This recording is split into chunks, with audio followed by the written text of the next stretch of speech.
Hi மக்களே, இன்னைக்கு என்ன வீடியோ அப்படின்னு பாத்தீங்கன்னா, இது என்ன ஒரு முக்கியமான பதிவுன்னா, நம்ம வீட்டுல வளர்க்குற பூனைகள் இருக்கு பாத்தீங்களா,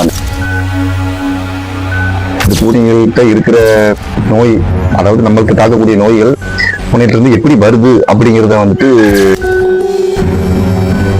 மைக்ரோஸ்கோப் கேமரால எப்படி காட்டுறாங்கன்னு பாருங்க. அது எப்படி இருக்குன்னு பாருங்களேன்.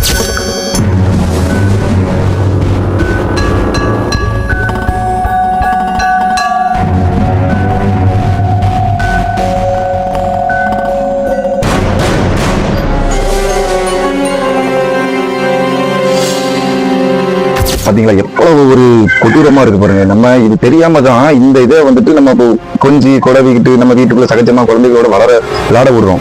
அதெல்லாம் வந்துட்டு நம்ம அவாய்ட் பண்ணணும். நம்ம நோய் ஏன் வருது எதுக்கு வருதுன்னே தெரியாம நிறைய பேர் தப்பு பண்றோம். வீட்டுல பாசமா செல்லமா வளர்க்குறது வந்து தப்பு கிடையாது. அதுக்குன்னு ஒரு தனி ரூம், அதை தொடாம டச் பண்ணாம ஒரு க்ளோஸோ அந்த மாதிரி போட்டு அந்த மாதிரி பண்ணா நல்லது. ஆனா நிறைய பேர் என்ன செய்யறாங்கன்னா வீட்லயே வச்சுட்டு செல்ல பிள்ளை மணிக்கு வளர்க்குறாங்க. அது தப்பு கிடையாது. ஆனா இந்த மாதிரிலாம் இருக்குது வந்துட்டு நம்ம வந்து பாக்குறோம்ல, அதனாலயாவது நம்ம ஓரளவு நம்ம குழந்தைகளுக்காக நம்ம சேஃப்டியா பார்க்கணும். சரிங்களா? இந்த மாதிரி வீடியோவுக்கு வந்து நம்ம சேனலை வந்து மறக்காம சப்ஸ்கிரைப் பண்ணி வச்சுக்கோங்க. மெயினா பக்கத்தோட பெல் ஐக்கனை தட்டிடுங்க.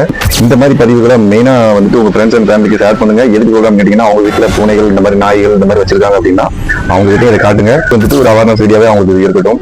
சரிங்களா? இதே மாதிரி அடுத்த ஒரு பதிவுல நான் உங்களை பாக்குறேன். ஓகே, பாய். வணக்கம் நண்பர்களே, எங்கள் ஸ்டார் வ்ளாக் சேனலை சப்ஸ்கிரைப் பண்ணுங்க. வீடியோ பிடிச்சிருந்தா லைக் பண்ணுங்க. உங்கள் கருத்தை கமெண்ட்ல சொல்லுங்க.